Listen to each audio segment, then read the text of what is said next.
여러분 안녕하십니까? 한 주도 평안하셨는지요? 성린 강림후 8째 주일 오늘 예배에 함께 하심을 환영합니다. 오늘 하늘뜻 펼기는 우리 교회에서 신앙생활을 하셨고 아틀란타 한인교회에서 심을 하고 계시는 한병철 목사님께서 맡아주십니다. 우리 공동체와 긴 인연으로 같이 한 목사님의 하늘뜻 나눔에 새로운 결단이 있으시기를 바랍니다. 이제 3번의 진굴림에 마음을 모아 예배를 시작하겠습니다. 이 시간 하나님께서 생명의 울림, 정의의 울림, 평화의 울림으로 우리와 함께 하시기를 빕니다.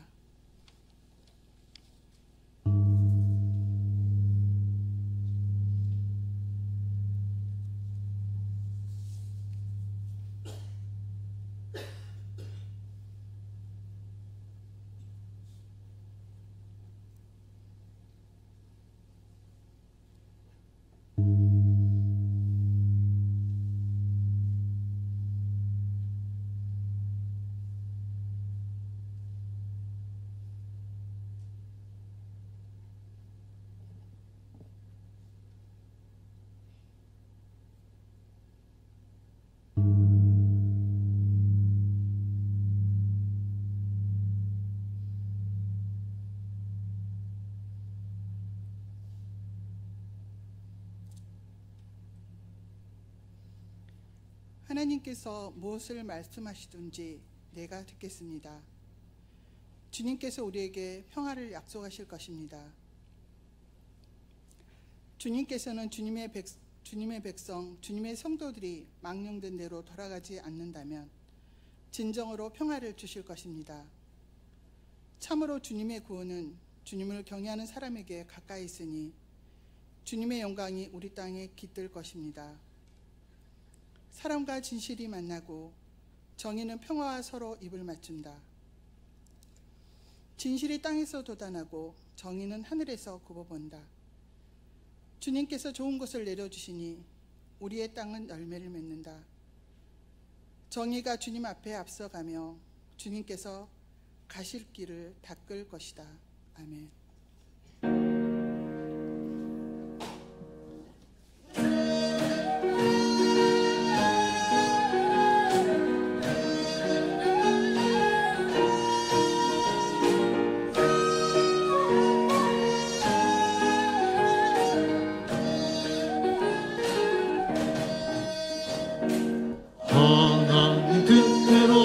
세상 창조하시고 우리의 평화 약속하신 주,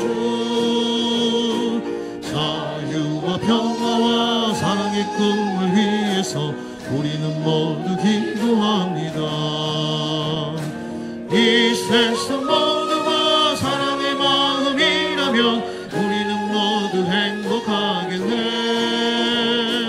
이 세상 모두가 사랑과 평화뿐이면 우리는 기뻐 노래하겠네. 허야 허야 디야 허야 허야 디야 허기야 디야 허야 디야 차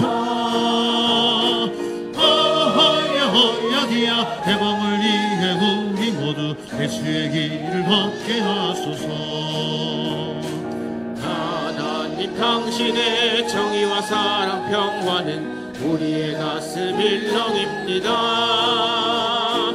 내려라 단비하 사랑의 꿈을 위해서 우리의 가슴 터져 붙도록. 이 세상 모두가 정의의 마음이라면 우리는 모두 행복하겠네. 이 세상 모두가 믿음과 소망이라면 우리는 기뻐 노래하겠네. 허야 허야 디야 허야 허야 디야 허기야 디야 허야 디야 차 허야 허야 디야 평화를 위해 우리 모두 예수의 길을 걷게 하소서.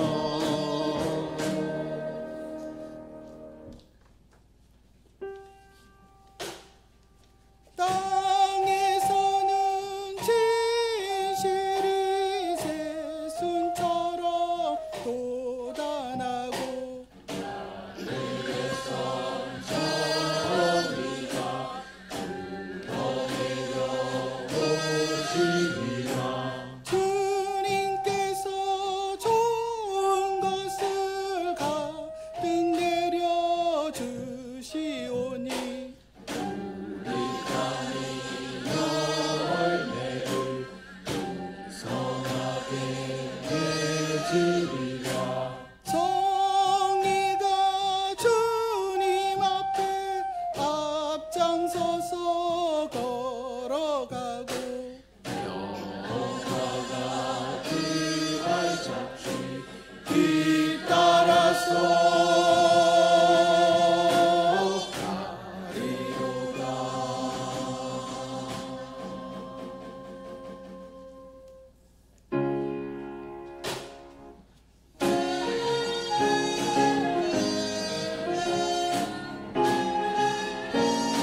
뒷산의 작은 옹달샘에 며칠 내린 비로 반쯤은 물이 찼습니다.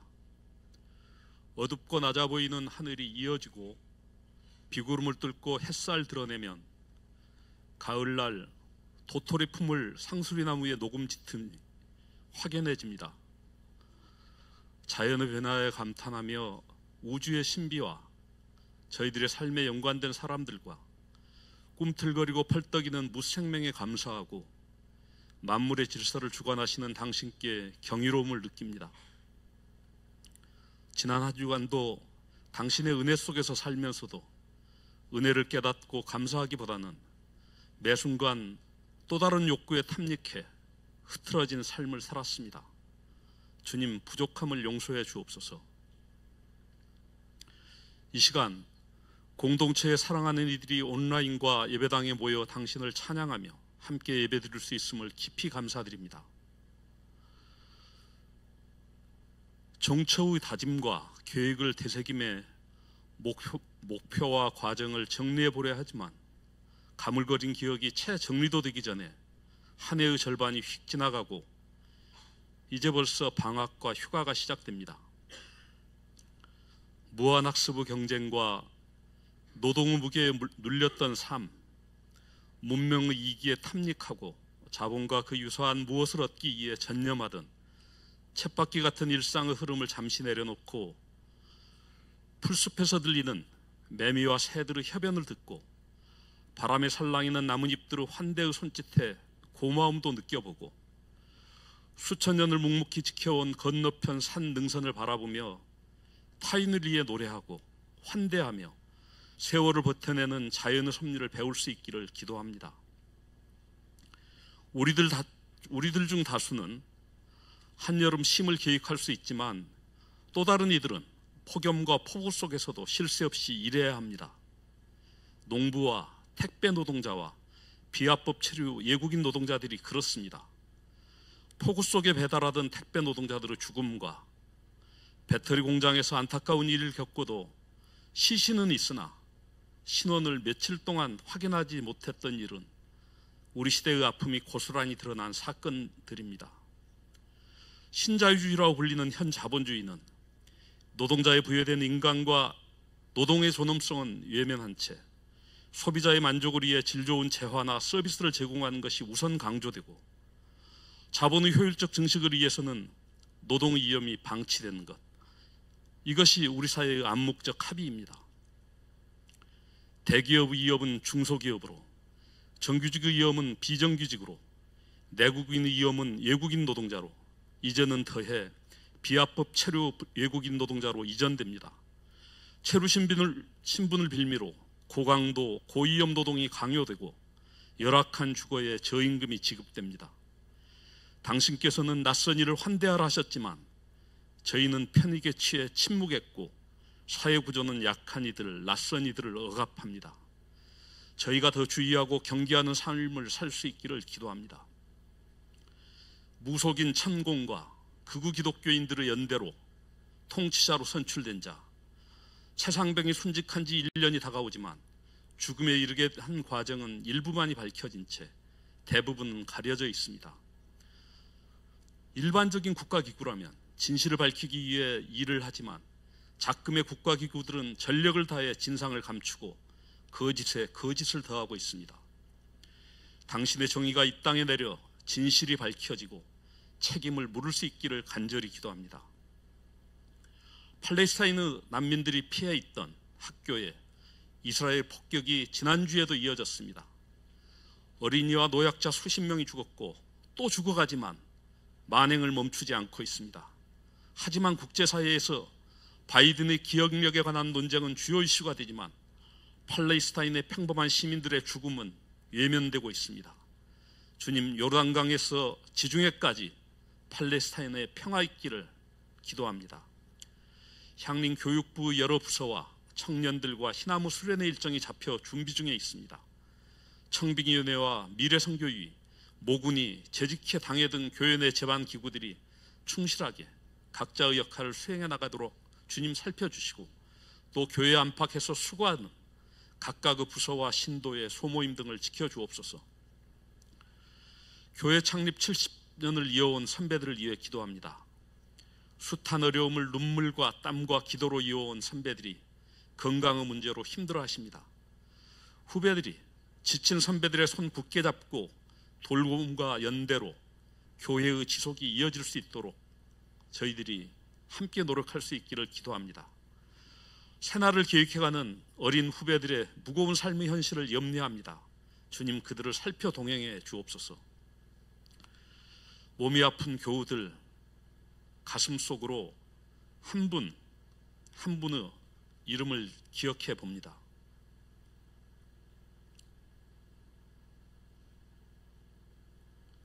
그들이 향린을 세웠고 그들이 향린을 지켜왔고 이어온 이들입니다. 당신의 십자가의 무게, 그 일부를 나눠지려 했고 지어왔던 이들, 주님, 당신이 저들과 동행하시며 건강과 형편을 세밀하게 살피시고 지켜주시길 기도합니다. 우리 교우들 중 여러 염려로 불면의 방을 지새우며 고민하는 이들이 있습니다. 그들 각자의 사정을 주님 살펴주옵소서. 이 시간 향린에서 나고 자라 청년 시절까지 헌신하셨던 한병철 목사님이 강단을 맡습니다. 오늘의 말씀을 통해 저희들이 깨우침을 얻고 결단을 세우는 귀한 시간 되길 기도합니다. 열정으로 당신을 찬양하는 성과대와 정성으로 음유를 이어가는 예향, 하나 되어 부르는 저희의 찬양을 통해 주님, 당신 홀로 영광 받으옵소서. 이제 부족한 자의 부족한 기도를 마칩니다. 당신께서 교우 한 분 한 분께 임재하시어 친히 교우들의 간구에 귀 기울여 주옵소서.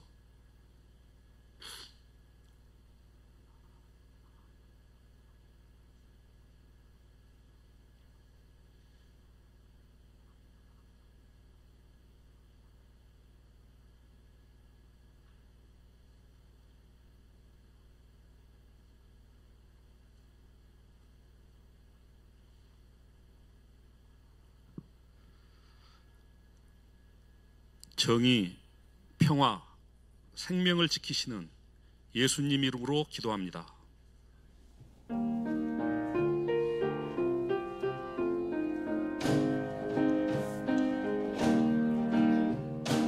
하늘에 계신 우리 아버지, 만물이 당신을 하나님으로 받들게 하시며 당신의 뜻이 하늘에서 이루어지듯이 이 땅 위에 이루어 주소서. 오늘날 우리에게 일용할 양식을 주시고 우리가 우리에게 죄 지은 자들을 용서하듯이 우리들의 잘못을 용서해 주시고 연약한 우리 유혹으로부터 보호하여 주시고 모든 악에서 구하여 주소서.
오늘의 하늘 말씀은 제1성서의 사무엘하와 제2성서의 에베소서입니다. 먼저 사무엘하 6장 1절에서 5절, 12절 하반절에서 19절 말씀을 읽겠습니다. 제1성서 470쪽입니다.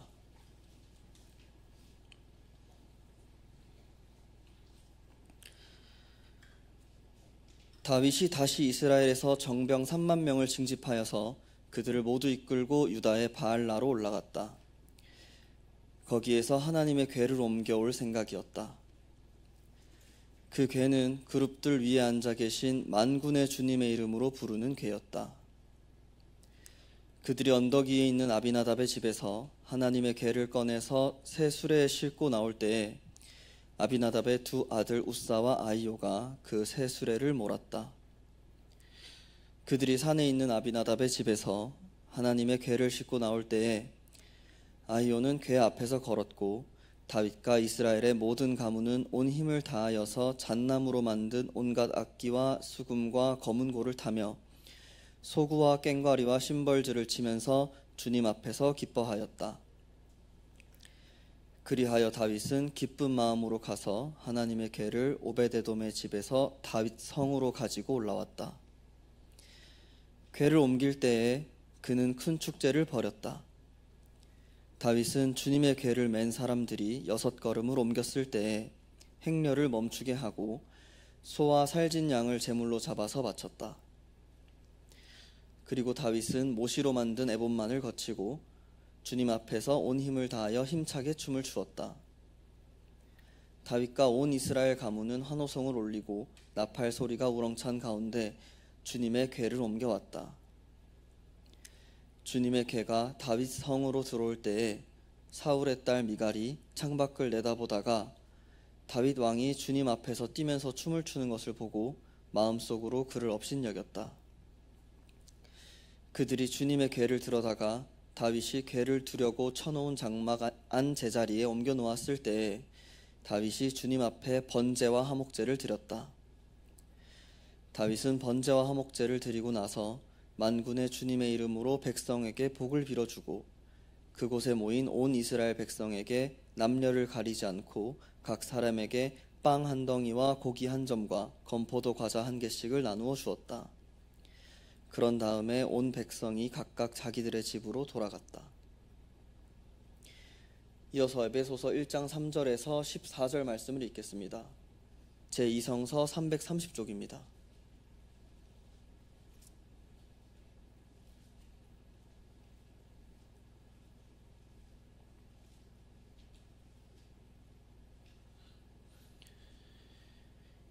우리 주 예수 그리스도의 아버지이신 하나님을 찬양합시다. 하나님께서는 그리스도 안에서 하늘에 속한 온갖 신령한 복을 우리에게 주셨습니다. 하나님은 세상 창조 전에 그리스도 안에서 우리를 택하시고 사랑해 주셔서 하나님 앞에서 거룩하고 흠이 없는 사람이 되게 하셨습니다. 하나님은 하나님의 기뻐하시는 뜻을 따라 예수 그리스도를 통하여 우리를 하나님의 자녀로 삼으시기로 예정하신 것입니다. 그래서 하나님이 하나님의 사랑하시는 아들 안에서 우리에게 거저 주신 하나님의 영광스러운 은혜를 찬미하게 하셨습니다. 우리는 이 아들 안에서 하나님의 풍성한 은혜를 따라 그의 피로 구속, 곧 죄 용서를 받게 되었습니다. 하나님은 우리에게 모든 지혜와 총명을 넘치게 주셔서 그리스도 안에서 미리 세우신 하나님이 기뻐하시는 뜻을 따라 하나님의 신비한 뜻을 우리에게 알려주셨습니다. 하나님의 계획은 때가 차면 하늘과 땅에 있는 모든 것을 그리스도 안에서 그분을 머리로 하여 통일시키는 것입니다. 하나님은 그리스도 안에서 우리를 상속자로 삼으셨습니다. 이것은 모든 것을 자기의 원하시는 뜻대로 행하시는 분의 계획에 따라 미리 정해진 일입니다. 그것은 그리스도께 맨 먼저 소망을 둔 우리로 하여금 하나님의 영광을 찬미하는 사람이 되게 하시려는 것이었습니다. 여러분도 그리스도 안에서 진리의 말씀, 곧 여러분을 구원하는 복음을 듣고서 그리스도를 믿었으므로 약속하신 성령의 날인을 받았습니다. 이 성령은 하나님의 소유인 우리가 완전히 구원받을 때까지 우리의 상속의 담보이시며 우리로 하여금 하나님의 영광을 찬미하게 하십니다. 다 함께 사무엘하 6장 13절에서 14절 말씀을 읽겠습니다. 다윗은 주님의 궤를 맨 사람들이 6걸음을 옮겼을 때에 행렬을 멈추게 하고 소와 살진 양을 제물로 잡아서 바쳤다. 그리고 다윗은 모시로 만든 에봇만을 걸치고 주님 앞에서 온 힘을 다하여 힘차게 춤을 추었다. 이 말씀으로 귀한 깨달음과 결단이 있으시기를 바랍니다. 오늘 복음서 읽기는 약간 길어서 앉아서 여러분과 저와 한 절씩 교독하도록 하겠습니다. 성경 페이지 66쪽입니다.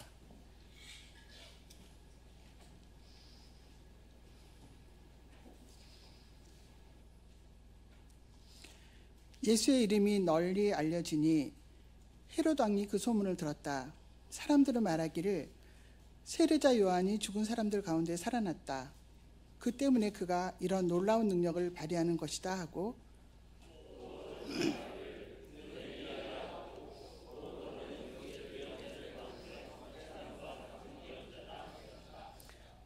그런데 헤롯이 이런 소문을 듣고서 말하기를 내가 목을 벤 그 요한이 살아났구나 하였다.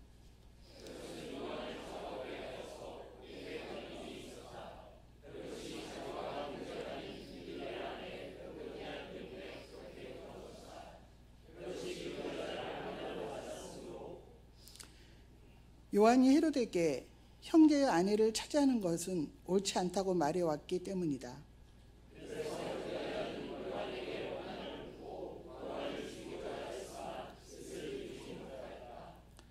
그것은 헤롯이 요한을 의롭고 성스러운 사람으로 알고 그를 두려워하며 보호해 주었고 또 그의 말을 들으면 몹시 괴로워하면서도 오히려 달게 들었기 때문이다.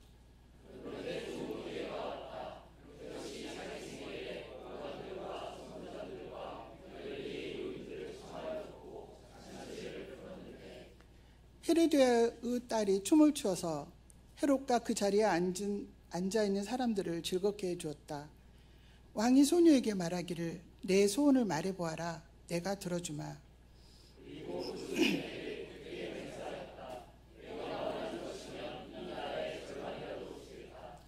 소녀가 바깥으로 나가서 자기 어머니에게 말하였다. 무엇을 달라고 청할까요? 그 어머니가 말하였다. 세례자 요한의 머리를 달라고 하여라.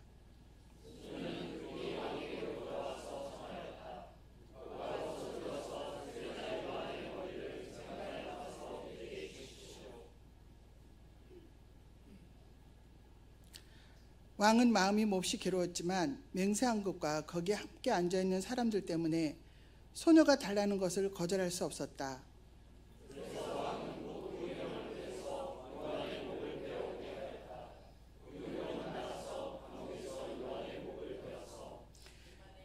쟁반에 담아 소녀에게 주고 소녀는 그것을 자기 어머니에게 줬다.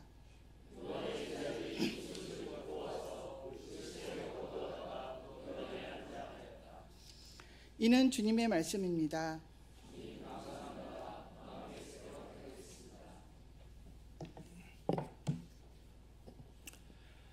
오늘 우리는 성서 일과에 따라서 사무엘하 6장에 나오는 다윗의 이야기를 읽었습니다. 우리는 흔히 사울이 초대 이스라엘 왕이고 다윗이 곧바로 그를 이어서 왕이 되었다고 알고 있지만 그런 실제 과정은 좀 복잡했습니다. 사울 왕이 길보아 전투에서 그 블레셋과 싸우다가 전사를 하게 되죠. 그러자 이스라엘의 12지파 가운데 11개 지파가 사울의 아들 이스보셋을 왕으로 세우고 왕위를 이어갔습니다. 그때 다윗은 유다 지파 한 지파만의 지원을 받아서 헤브론에서 왕이 되었죠. 그러니까 한동안 성경에 의하면 2년 정도인데 이스라엘이 남북으로 갈려서 두 왕이 다스리는 그런 상황이 되었던 겁니다. 이 시기는 여러분이 추측할 수 있겠지만 치열한 권력 다툼이 벌어지는 배신과 음모의 세월이었습니다. 먼저 사울의 아들 이스보셋을 왕으로 옹립하는 데 결정적인 공을 세운 사람은 사울의 군사령관이었던 아브넬이라고 하는 장군이었습니다. 당연히 그의 위세가 막강했고 요즘으로 치면 소위 국정논단을 입삼는 그런 사람이었습니다. 그런 아브넬을 이스보셋이 못마땅하게 여겼습니다. 이게 세상 권력의 본질이에요. 다 같은 통속인 것 같지만 끊임없이 자기 이권을 따라 움직이는 거죠. 이제 왕이 자기를 견제한다는 걸 알아차린 이스보셋은 이번에는 헤브론으로 가서 다윗에게 투항을 합니다. 아브넬은 다윗과 인연이 있는데 오래전에 다윗이 소년이었을 때 골리앗을 물리쳤던 그때였습니다. 이 아브넬이 골리앗을 물리친 다윗을 사울 왕에게 인도해서 소개한 적이 있었거든요. 그런데 이 아브넬이 다윗에게 투항했다는 소식을 못마땅하게 여기는 사람이 있었습니다. 바로 다윗의 군사령관 요압이었습니다. 요압은요, 개인적으로 아브넬과 원한 관계가 있었습니다. 전에 자기 동생이었던 아사헬이 이 아브넬의 손에 죽었거든요. 그래서 개인적인 원한 관계가 있었어요. 게다가 혹시 아브넬이 자기가 가지고 있는 지위, 그러니까 이 다윗의 군사령관 자리를 빼앗아가지 않을까라고 하는 그런 불안 때문에 다윗을 만나고 돌아가는 아브넬을 쫓아가서 암살을 해버립니다. 이게 다윗에게 큰 위기가 되었어요. 다윗은 통합 이스라엘의 왕이 되고 싶었습니다. 그저 유다 지파만의 왕이 아니라 이스라엘 12지파를 통합하는 그런 왕이 되고자 했는데 자기에게 투항해왔던 아브넬 장군을 죽였다는 소문이 나면 이게 좋을 게 없었던 거예요. 그때 다윗은 아브넬의 죽음을 진심으로 애도하는 노래를 지어 불렀고 백성들은 그의 노래를 들으면서 다윗에 대한 오해를 풀게 되었죠. 성경에 보면 다윗은 정치적인 위기에 처했을 때마다 노래를 지어 불러서 그 위기를 탈출했던 그런 경력을 가지고 있는 사람이었어요. 이렇게 배반과 음모가 판을 치는 혼란의 시기를 잘 극복한 다윗에게 서서히 민심이 돌아오기 시작을 했습니다. 그러자 다윗에게 힘이 쏠린다는 것을 알기 시작한 이스보셋의 부하 가운데 레갑과 바하나 형제가 이스보셋이 잠자던 틈을 타서 그를 죽이고 그의 목을 베서 다윗에게 또 투항을 해옵니다. 아마 그들 생각에 다윗과 경쟁 관계에 있었던 이스보셋을 죽여서 그 목을 가져왔으니 다윗이 자기들을 포상하고 중용해 줄 거다라고 생각을 했겠죠. 아무튼 이 권력의 흐름에 기가 막히게 빠른 사람들이 있어요. 그래서 거기 줄서기를 하고 어디에 줄을 대야 성공할 것인지를 빠르게 판단하는 이들이 있었습니다. 그런데 다윗은 달랐어요. 다윗은 이 레갑과 바하나 형제를 처형합니다. 신하가 왕을 암살하는 행위를 용납할 수 없다는 것이 그 이유였습니다. 다윗도 전에 자기를 그토록 죽이려고 했던 사울 왕을 죽일 기회가 2번이나 있었지만 그렇게 하지 않았거든요. 그렇게 해서 왕위를 빼앗는 것이 결코 온당치 않다라고 여겼던 거예요. 이렇게 다윗이 통합된 이스라엘을 위해서 애쓰는 모습을 보면서 이스라엘 백성들은 그가 참으로 이스라엘의 왕이 될 인물이구나라는 생각을 하게 되었습니다. 그래서 온 이스라엘 지파가 헤브론으로 찾아가서 다윗에게 왕이 되어달라고 요청을 합니다. 사무엘하 5장 2절에 이렇게 되어 있습니다. 우리는 임금님과 한 고륙입니다. 주님께서 내가 나의 백성 이스라엘의 목자가 될 것이며 내가 이스라엘의 통치자가 될 것이다 하고 말씀하실 때에도 바로 임금님을 가리켜서 말씀하신 것입니다. 무슨 얘기냐면 자기들이 다윗을 왕으로 모시려고 하는 것은 하나님이 이미 정하신 것임을 알았기 때문이다 라고 얘기하는 거예요. 그러면서 그들은 다윗에게 이스라엘의 목자, 이스라엘의 통치자가 되어달라 이렇게 부탁을 합니다. 여기서 목자와 통치자라고 하는 표현에 주목해 볼 필요가 있어요. 이 표현은 왕이 무소불위의 권력을 가져서는 안 된다라고 하는 바람이 담겨 있었습니다. 여러분, 목자는 어떤 사람입니까? 양을 돌보는 사람이죠. 양을 잡아먹는 게 목자가 아니에요. 양을 지켜주는 거예요. 여러분, 선지자 에스겔은 제 역할을 방기한 이스라엘의 목자들, 즉 권력자들을 준엄하게 꾸짖었습니다. 에스겔 34장 4절이에요. 너희는 약한 양들을 튼튼하게 키워주지 않았으며 병든 것을 고쳐주지 않았으며 다리가 부러지고 상한 것을 싸매어 주지 않았으며 흩어진 것을 모으지 않았으며 잃어버린 것을 찾지 않았다. 오히려 너희는 양떼를 강압과 폭력으로 다스렸다. 양을 돌보지 못하는 목자는 하나님이 심판하신다. 그런 말씀이었어요. 이스라엘 백성들은 다윗에게 양떼를 푸른 초장 쉴만한 물가로 인도하는 목자가 되어달라라고 요청을 합니다. 여기 통치자라고 하고 번역된 나기드라고 하는 히브리어 역시 마찬가지예요. 이건 제왕적 권력을 뜻하는 말이 아니라 하나님이 위임해 주신 권한을 잘 감당하는 사람이라는 뜻이 있었던 거예요. 여러분, 우리가 오늘 성서 세 부분을 읽었습니다만 복음서 본문이 마가복음 6장에 보면 세례자 요한의 목을 베는 헤롯 안티파스의 이야기가 나오죠. 그는 절대 권력을 휘두르는 왕이었습니다. 이복 동생의 아내와 불륜을 저지르고 그것을 비판하는 세례 요한의 목을 베는 사람이었죠. 그는 자신의 생일날 귀족들, 귀인들을 불러놓고 산의 진미를 차려놓고 잔치를 벌이던 중에 요한을 처형해버립니다. 그는 권력을 가졌지만 백성의 목자가 되질 못했어요. 그게 세상의 권력이에요. 세상의 왕이에요. 흥미로운 사실은 이 마가복음 6장 이 헤롯 안티파스 이야기 바로 다음에 무슨 얘기가 나오냐 하면 예수님의 오병이어의 기적 이야기가 나온다는 거예요. 그러니까 여기 두 개의 잔치가 있습니다. 하나는 화려한 궁궐에서 귀인들이 모여서 아름다운 옷을 입고 산의 진미를 차려놓고 벌이는 그런 잔치였어요. 또 하나의 잔치는 광야에서 빈들에서 오갈 데 없는 백성들, 배고픈 백성들이 예수님과 함께 오병이어 그 초라한 음식을 놓고 벌이는 또 다른 잔치였습니다. 하지만 어떤 게 진짜 잔치였을까요? 헤롯의 궁전에서 벌어진 잔치는 사람을 끔찍하게 죽이는 죽임의 잔치로 끝이 났고, 그리고 빈들에서 벌어진 예수님의 잔치는 오병이어 보잘것없는 음식이지만 생명을 살리는 생명의 잔치로 끝났던 거예요. 누가 진짜 목자일까? 무엇이 진짜 천국의 잔치일까를 우리에게 전해주는 본문이 아니겠습니까? 아무튼 이제 다윗은 명실상부한 통합 이스라엘의 왕이 되었습니다. 그러나 한때 갈라졌던 그 두 나라를 마음으로 통합하는 일은 그다지 쉽지 않았습니다. 게다가 다윗은 여전히 지지 기반이 허약했죠. 그래서 그가 생각해낸 게 뭐냐 하면 수도를 시온 산성, 지금의 예루살렘으로 옮기는 일이었습니다. 여러분, 천도라고 하는 거, 수도를 옮기는 일은요 매우 정치적인 행위이고 그리고 리스크가 큰 일이에요. 다윗이 자기의 정치 기반이었던 헤브론을 포기하고 수도를 옮긴다?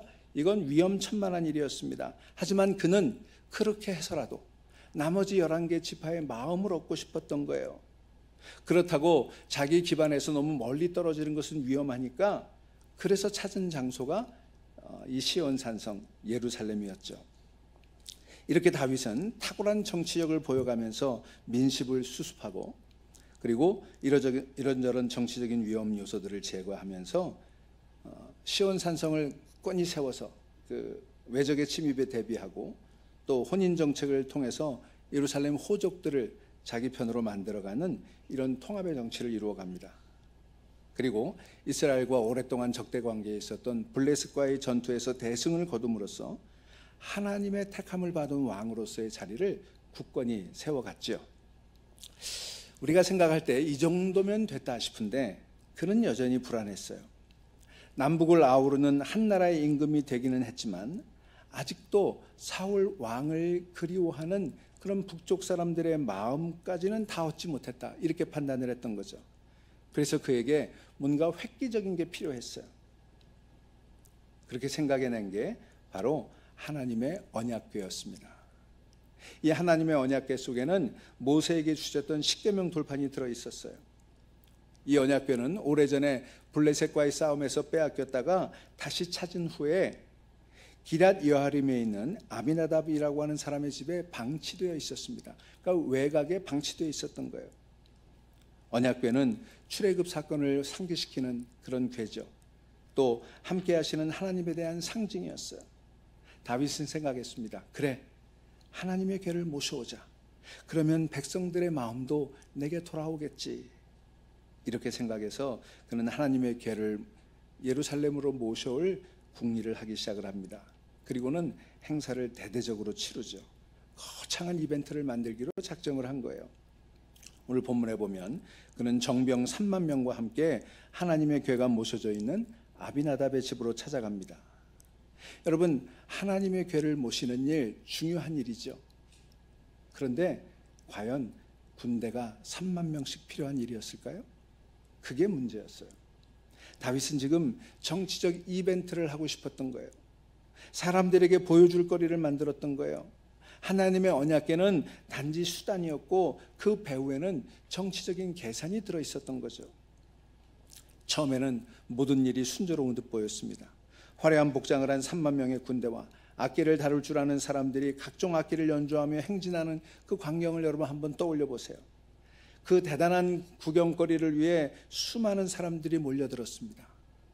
다윗은 무척 흐뭇했을 거예요. 이제 민심이 나에게 돌아오겠지. 하나님의 정통성이 내게 있다는 것이 확인되겠지.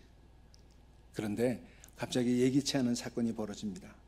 그 언약궤를 치른 수레가 나곤이라고 하는 사람의 타작마당을 지날 무렵에 소들이 날뛰기 시작을 했고, 마침 수레에 실려있던 하나님의 궤가 떨어지려고 하자 수레를 몰던 사람 가운데 하나 웃사가 깜짝 놀라서 그 하나님의 궤가 떨어지지 않도록 손으로 붙잡았습니다. 어찌 보면 수레꾼으로서는 당연히 해야 되는 일을 한 거예요. 그런데 놀랍게도 그는 하나님의 궤에 손을 댔다는 그런 명목으로 그 자리에서 죽고 말았습니다. 다윗은 이 느닷없는 사태에 깜짝 놀랐습니다. 정치적 이벤트로 민심을 얻으려고 했던 일이 오히려 화근이 된 것을 깨달은 다윗은 하나님의 궤를 모셔가는 계획을 포기하고 그 궤를 가드 사람 오벳 에돔이라고 하는 사람의 집에 맡겨 놓았죠. 여러분, 이상하지 않습니까? 다윗을 택하신 분 하나님이에요. 그를 왕으로 세우신 분도 하나님이세요. 그런데 다윗의 체면을 구기게 만든 사건이 바로 하나님을 통해서 일어났다. 좀 뭔가 이상하지 않은가요? 뭐가 문제였을까? 문제는 하나님의 궤를 모시려는 다윗의 동기가 불순했다는 것입니다. 그는 단지 자기 권력의 정통성을 확보하기 위한 수단으로 하나님의 궤를 이용해 먹었던 거예요. 여러분, 어떤 경우에도 하나님이 수단이 되어서는 안 됩니다. 어떤 명분으로도 하나님을 수단화해서는 안 되는 거예요. 앞서도 말씀드렸던 것처럼 다윗이 3만 명의 정병을 뽑아 갔다는 사실이 문제였어요. 그는 자기를 근사하게 보이고 싶었던 거예요. 어쩌면 그는 하나님의 궤를 모시러 간 게 아니라 하나님의 궤를 인질로 삼으려고 체포하러 간 게 아닐까요? 그래서 어떤 분이 이걸 하나님 납치 미수 사건이다 이렇게 표현하기도 했어요. 하나님이 화가 나실 법도 했죠. 탈무드에 이런 이야기가 있습니다. 바빌론의 느부갓네살 왕이 하나님을 찬양하려고 했는데 그때 천사가 나타나서 그의 뺨을 쳤어요. 유대인 랍비 코츠커라고 하는 사람이 이 상황에 대해서 이렇게 말을 합니다. 내가 왕관을 쓰고 있으면서 하나님을 찬양하겠다는 것이냐? 어디 얼굴을 맞은 다음에 어떻게 찬양하는가 들어봐야 되겠다. 여러분, 왕관을 쓴 채로 하나님을 찬양할 수 없어요. 하나님을 찬양하려면 내 왕관을 내려놓아야 합니다. 대체 왕이라는 게 하나님 앞에서 뭘까요? 내 지위, 내 힘, 내 권력, 내 열심이라는 게 하나님 앞에서 무슨 의미가 있을까요? 여러분, 우리들이 벗어야 될 왕관은 뭘까요? 남들에게 근사하게 들리는 허울 좋은 호칭들, 한다 하는 자부심, 지식인의 허위의식. 여러분, 이런 것들을 버리지 않고는 하나님을 참되게 예배할 수 없는 거예요. 저는 오늘 아침 여러분에게 묻습니다. 혹시 여러분에게는 여러분의 왕관이 없는가요? 여러분에게는 이런 허위의식이 없나요? 여러분이 쓰고 있는 왕관은 뭡니까?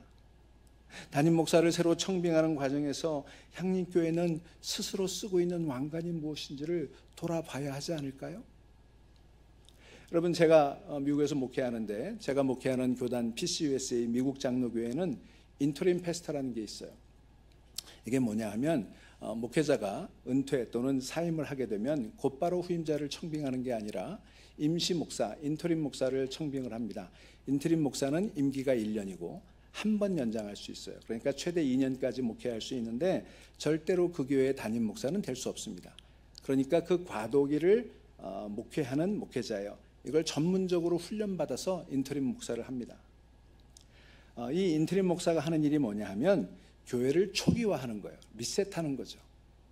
새로운 담임 목사를 모시기 전에, 또 교회가 새 출발하기 전에 모든 것을 다시 초기화하면서 처음부터 다시 시작하는 역할을 하는 것이 인터림 패스터예요.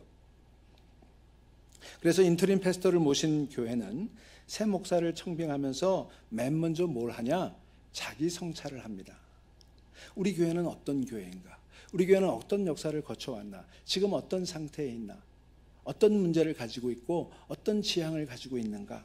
이걸 아주 치열하게 고민을 합니다. 어떤 목사를 뽑을까를 고민하기 전에 내가 누구인지, 우리는 지금 어디로 어떻게 가고 있는지 돌아보는 거예요. 그런 과정을 한 6개월 정도 보통 합니다. 그리고는 Church Information Form, 교회 소개서라는 걸 만들어요. 여러분, 보통 청빙을 할 때는 우리는 이러이러한 목사를 원합니다. 이런 학력을 가지고 있고 이런 경력을 가지고 있고 이런 능력을 가진 사람을 원합니다 라고 광고하기 쉬운데, 우리 교회가 어떤 교회인지, 우리 교회는 지금 어떤 상황 속에 있는지, 어디로 가려고 하는지를 나타내는 교회는 잘 없는 것 같아요.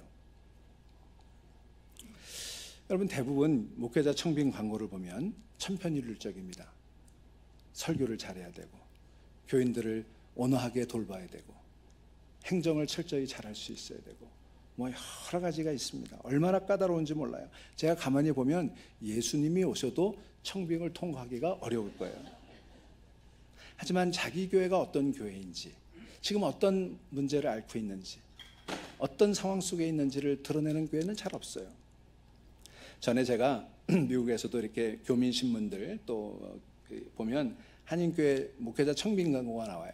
제가 재미있는 광고를 한번 본 적이 있는데, 어느 교회가 청빙 조건을 얼마나 까다롭게 했는지 몰라요. 그 중에 하나, 칼빈의 5대 강령에 대해서 논하시오, 뭐 이런 것들도 있더라고요. 그러면서 자기 교회가 미국 중상층들이 사는 꽤 좋은 동네에 위치하고 있다라고 소개를 하면서 마지막에 뭐라고 되어 있냐 하면, 우리는 교인 수가 많지 않아서 사례비를 드릴 수 없으니 사례비는 목사님이 해결하시기 바랍니다, 이렇게 되어 있더라고요. 제 입에서 거의 쌍시옷이 나올 뻔했어요. 좋은 목사를 모시고 싶은데 자기들이 뭐를 할 것인지에 대한 아무런 고민이 없어요.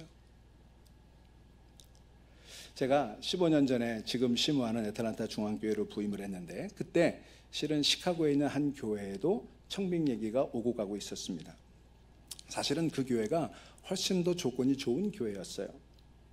그런데 제가 최종 후보가 돼서 이제 청빙위원들과 인터뷰를 하고 났는데, 인터뷰를 하면서 무척 실망스러웠습니다.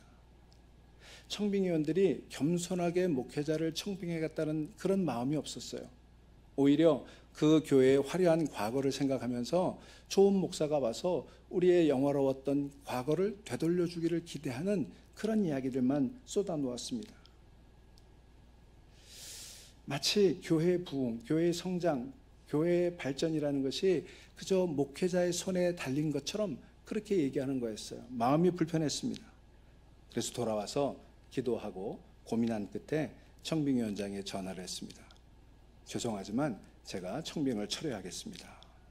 청빙위원장이 깜짝 놀라면서 저에게 왜 그러냐고 반문했죠. 제가 이렇게 얘기했습니다. 여러분만 저를 인터뷰한 것이 아니라 저도 여러분을 인터뷰했습니다. 그런데 여러분 교회가 저의 인터뷰에서 탈락하고 말았습니다. 제가 교회에 부임해서 행복하게 목회할 자신이 없군요. 여러분, 우리가 좋은 목회자를 고르는 동안 나 또한 선택되고 있다는 사실 기억해야 되지 않을까요? 제가 어쩌다 보니 이제 나이도 좀 되고 미국에서의 목회 경력도 좀 된지라 종종 목회자 추천서를 쓰게 됩니다. 그러면 그 교회 청빙위원회에서 저에게 전화가 와요. 이러저런 것들을 묻고 마지막에 이렇게 묻습니다. 목사님, 그 목사님은 좋은 목사님인가요? 제가 되묻습니다. 장로님 교회는 좋은 교회인가요? 장로님 교회가 좋은 교회라면 그 교회와 함께 이 목사님은 좋은 목회자가 될 것이고, 그렇지 않다면 이 목사님은 절대로 좋은 목회자가 될 수 없을 것입니다. 아마 여러분도 좋은 목사님 모시고 싶을 겁니다. 그리고 그런 목사님을 모시려고 까다로운 조건을 많이 만들었을지 모르겠습니다. 하지만 향림교회가 좋은 교회가 되고 싶은 노력은 얼마나 하고 계신지요?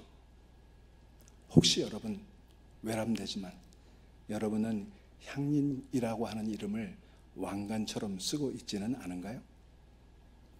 안병무 박사, 홍근수 목사, 이런 이름들이 혹시 여러분들의 왕관이 되어 있지는 않습니까? 과거의 향림교회가 이루어왔던 많은 일들, 한국교회 역사 속에 민주화운동과 통일운동 속에서 이루어왔던 많은 일들, 그런 일들이 여러분들의 왕관이 되어 있지는 않은가요? 저는 향림에서 나서 살았습니다. 저는 향림교회가 자랑스럽습니다. 어디 가서도 제가 향림 출신이라는 걸 말할 때면 은근히 어깨에 힘이 들어갑니다. 그런데 so what? 제가 향림 출신이라는 게 무슨 의미가 있습니까? 내가 지금 어떻게 사느냐가 더 중요한 거지. 여러분, 향림이라는 이름, 어떤 분들이 이 교회를 섬겨왔는지, 과거에 어떤 일을 이루어왔는지 중요하죠. 하지만 지금 교회는 어디로 어떻게 가고 있는지 깊이 돌아보고 깊이 새겨봐야 될 일 아닐까요? 다시 본문으로 돌아와 봅시다. 하나님은 다윗의 그런 태도를 받아들이실 수가 없었습니다. 소가 날뛰는 바람에 하나님의 괴가 수레에서 떨어지려고 했는데, 이게 실은요, 그냥 소가 우연히 날뛰어서 하나님의 괴가 떨어지려고 했던 건 아닐 거예요. 저는 이렇게 생각을 해봅니다. 다윗에게 체포돼 가시던 하나님이 그 수레에서 뛰어내려오신 건 아닐까? 그런 다윗의 의도를 꺾으시려고, 그런 다윗의 불순한 동기를 책망하시려고 하나님이 친히 그 교회에서 뛰어내려오신 것은 아닐까? 우사는 어떻게 보면 그렇게 수레에서 내려오시려던 하나님을 막으려다가 죽게 된 건 아닐까요? 많은 설교자들이 우사가 거기서 죽임을 당한 거는 손을 대면 안 되는 법궤에 손을 댔기 때문에 불경죄로 죽었다 해석하는데, 저는 그렇지 않다고 생각해요. 저는 그 우사의 죽음을 생각하면서 그건 지도자의 잘못 때문에 억울한 백성들의 죽음이 있을 수 있구나라는 그런 생각을 해보게 되는 거예요. 아무튼 하나님의 계를 정치적 목적을 위한 수단으로 삼으려던 다윗의 계획은 수포로 돌아갔습니다.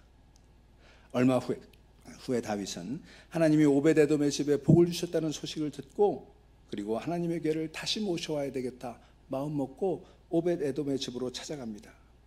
그러나 전번과는 확연히 다른 모습입니다. 전에 3만 정병을 데리고 갔는데 이번에는 상당히 조촐한 행진을 합니다. 다윗은 위풍당당한 군인의 갑옷을 벗고, 그리고 왕관을 벗은 채 배로 만든 에봇을 입었습니다. 에봇은 원래 제사장들이 입는 옷이기는 하지만 다윗에게는 특별한 의미가 있었어요. 사무엘상 30장에 보시면 다윗이 아말렉과의 전쟁에 참여하기 전에 아비아달 제사장에게 에봇을 가져오게 하고는 그 전투에서 승리할지 그렇지 않을지를 하나님에게 묻는 장면이 있었어요. 다시 말하면 그 에봇은 하나님의 능력과 주권을 인정하고 모든 것을 맡기는 그런 상징이 있는 옷이었어요.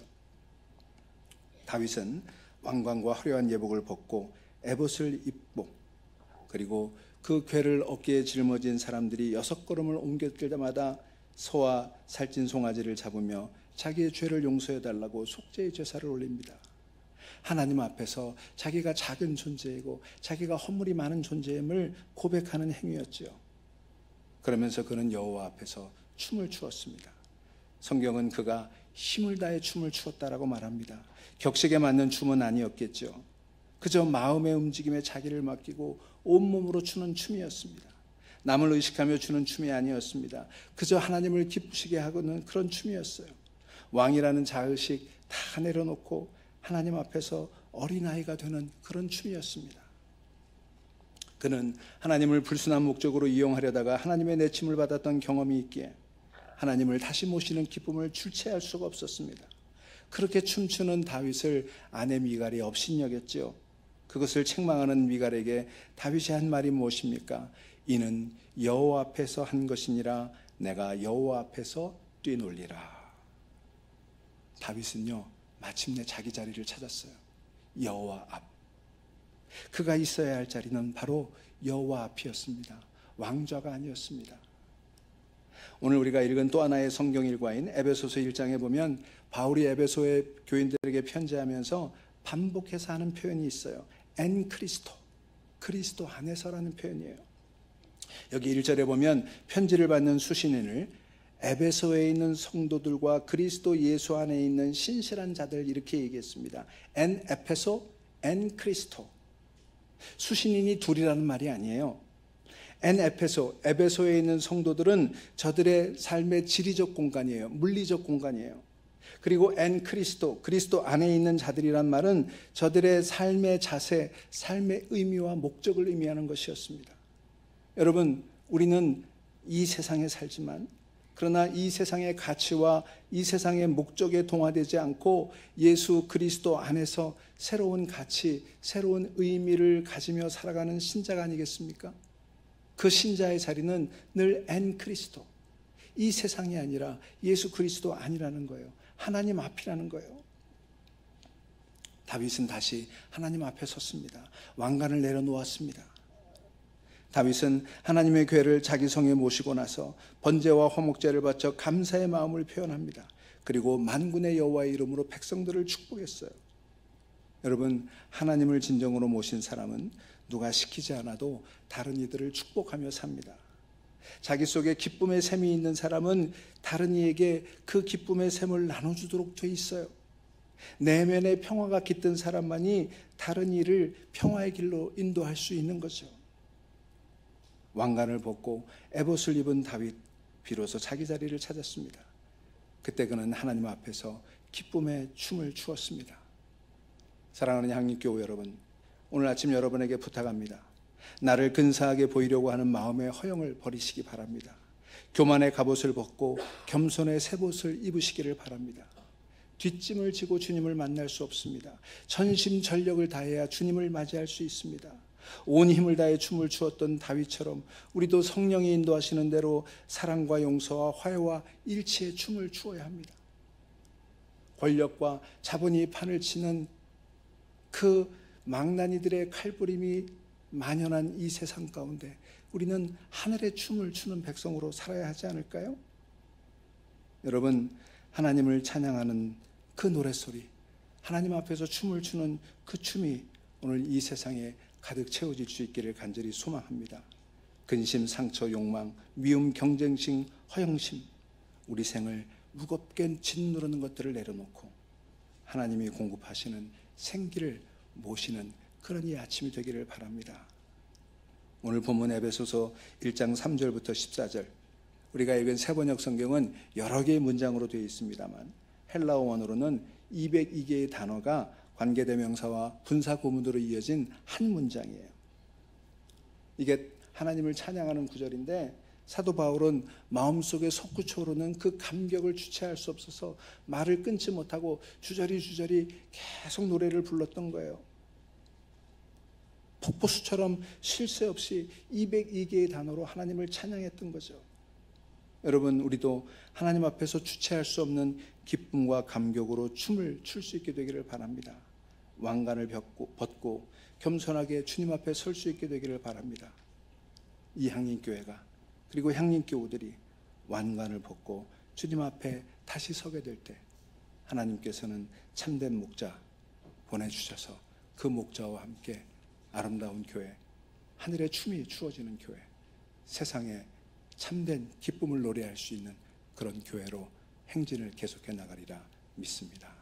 다 함께 조용히 묵상하시겠습니다.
사랑과 정의의 하나님, 주님께서 창조하신 만물 가운데 저희들의 생명이 있게 하시고 부족한 저희들에게 날마다 새로운 삶의 기회를 열어주신 것을 감사드립니다. 특별히 저희로 하여금 예수 그리스도의 복음을 만나게 하시고 거짓 예언자가 판치는 이 시대에 향림교회를 통해 당신의 말씀과 삶을 믿고 따르는 예수의 제자로 초대해 주신 것을 감사드립니다. 오늘 예배를 통해 저희들은 다시 한번 저희의 생명과 삶이 근원이 당신이심을 고백합니다. 그리고 나약하고 부족한 저희 한 사람 한 사람을 이 땅에 하나님 나라를 앞당기는 소명의 청지기로서 거룩한 위탁자로 세워주심을 감사하며 다시금 되새깁니다. 이제 저희들에게 맡겨주신 물질의 일부를 주님께 드립니다. 이 물질과 함께 저희들의 달란트와 시간, 역량과 의지, 그리고 삶의 방향을 전적으로 주님을 향해 돌립니다. 저희들이 이렇게 바친 물질과 삶의 헌신이 생명을 살리고 정의를 세우며 세상이 주는 것과는 다른 주님의 평화를 전쟁과 폭력이 계속되는 이 세상 구석구석에 퍼뜨리는 사역에 온전히 쓰여질 수 있도록 인도해 주시옵소서. 저희들로 하여금 세상을 따라 물질과 권력을 추구하지 않게 하시고 생명을 살리고 그 기운을 누룩처럼 퍼뜨려가는 당신의 나라 운동에 섬김과 헌신으로 임하도록 인도하여 주시옵소서. 항상 기뻐하십시오. 끊임없이 기도하십시오.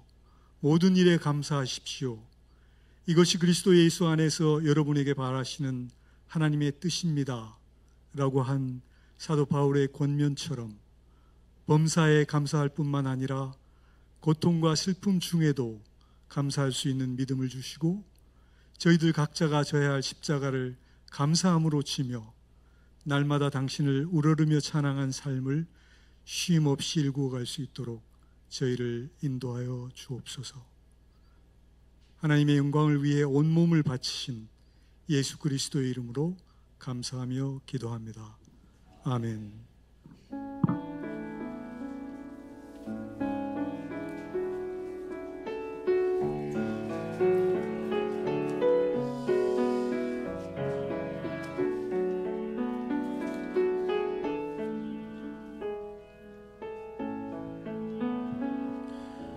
주발 앞에 무릎 꿇고 그 사랑에 안기네. 어떤 말도 그 어떤 소리도 그 발 앞에서 잠잠해지네.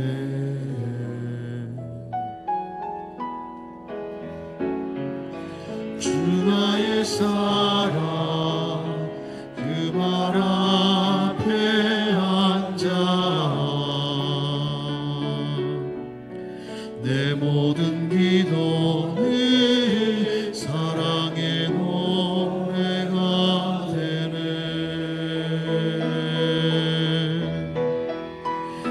주의 옷자락 만지며 주의 두 발을 씻기며 주님 그 발에 힘 맞추며 나의 왕관을 놓으니 주의 옷자락 만지며 주의 두 발을 씻기며 주님 그 발에 힘 맞추며 나의 왕관을 놓으리.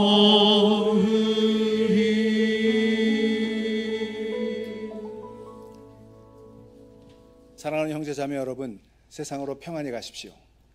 용기를 가지십시오. 자유인으로 사십시오. 여러분의 왕관을 내려놓으십시오.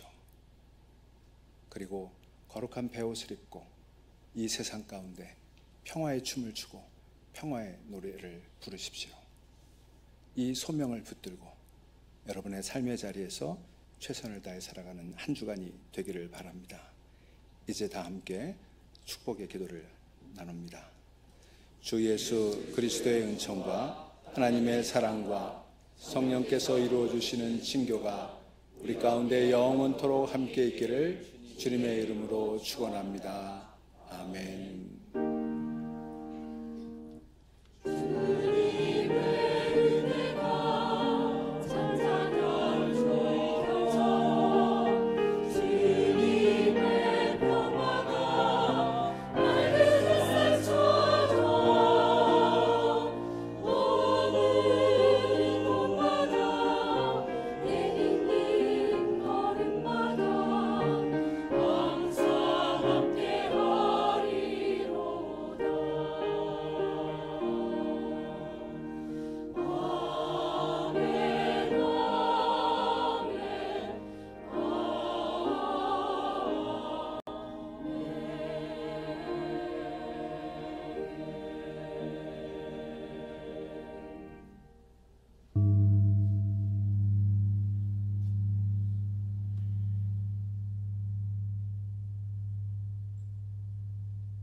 공동관심사 나누기 전에 그 지난주에 했던 진보 신학팀 캡사이 신학 그 동영상 2번을 오늘 상연하고, 그다음에 팀장님께서 나오셔서 조금 더 구독을 권유하는 자세한 안내를 해주고, 이어서 공동관심사 나눔의 시간을 갖도록 하겠습니다. 장판 활동은 어떻게 시작하게 됐나요? 네, 장판 활동은요.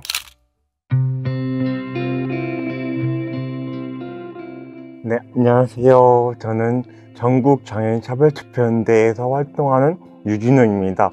저는 일단 모태신앙으로 계속해서 자라왔어요. 한인장님대학교라고 거기서 입학을 하게 되고 신학을 전공을 하게 되었습니다. 그리고 졸업을 하게 되고 난 뒤에 한신대학교 신학대학원에 입학을 하게 되었어요. 학교 중에 그 커리큘럼 중에 한 가지 있었는데 목회 실습이라고 해요. 그래서 거기서 전도사로 해야지만 다음 학기에 진급할 수 있는 거였거든요. 저는 갈 수 있는 기회가 없었어요. 엘리베이터 없다, 교회에 축구부가 있어서 안 된다든지 차량 운행해야 된다고 해가지고 저를 거부했습니다. 그래서 14년 동안 꿈꿔왔던 목사라는 꿈을 멀어지게 되었던 것 같아요. 그래서 뭔가 자존감도 낮아지게 되고 우울감도 많이 생겼습니다. 학교에 더 이상 다닐 수 없겠다라고 생각이 들어서 자퇴를 하게 되었습니다.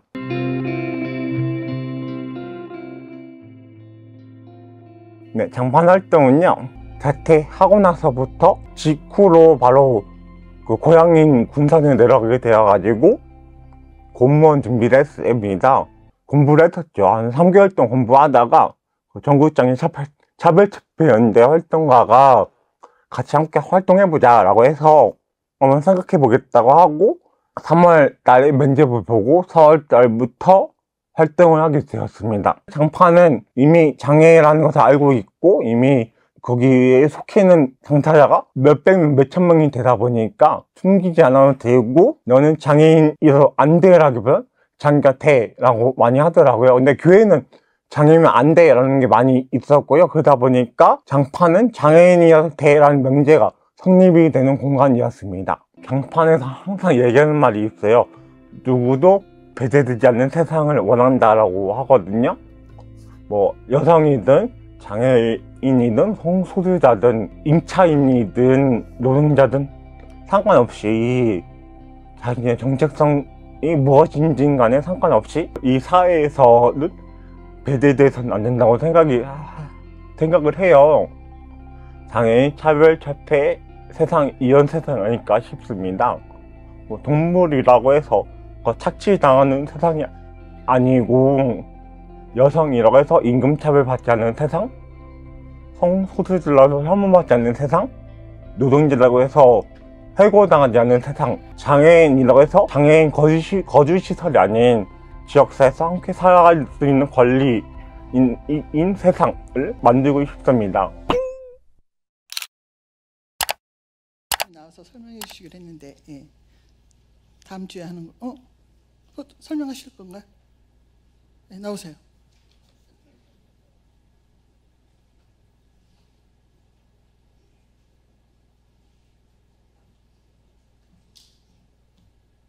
안녕하십니까. 진보신학 선교팀 정상이라고 합니다. 반갑습니다.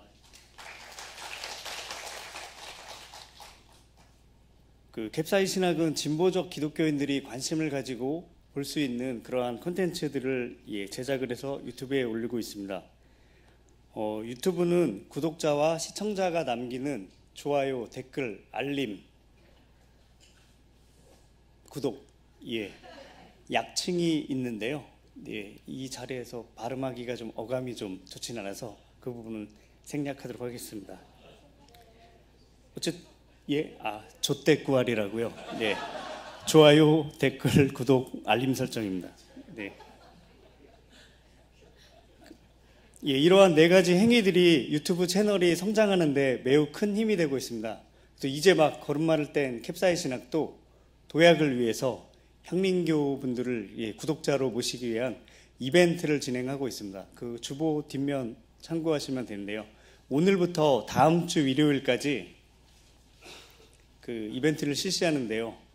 그 기존에 가입하셨던 분들, 그 다음에 오늘부터 일주일간 새로 가입하시는 분들을 추첨을 통해서 진보신학 선교팀에서 준비한 소정의 선물을 드리겠습니다. 캡사이 신학이 금요일 유튜브 생태계의 최강자 다스베이다를 따라잡을 수 있도록 향림교 여러분들의 큰 힘을 부탁드리도록 하겠습니다. 많은 관심과 성원 부탁드립니다. 감사합니다.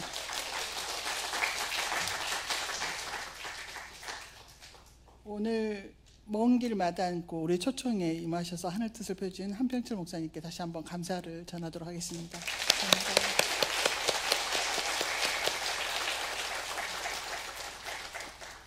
네, 오늘 우리 교회를 방문하신 분이 계십니다. 하늘빛전 교회 목사님이신데요. 김병호 목사님 교회 방문해 주셨는데 일어나시면 인사하도록 하겠습니다. 네, 감사합니다.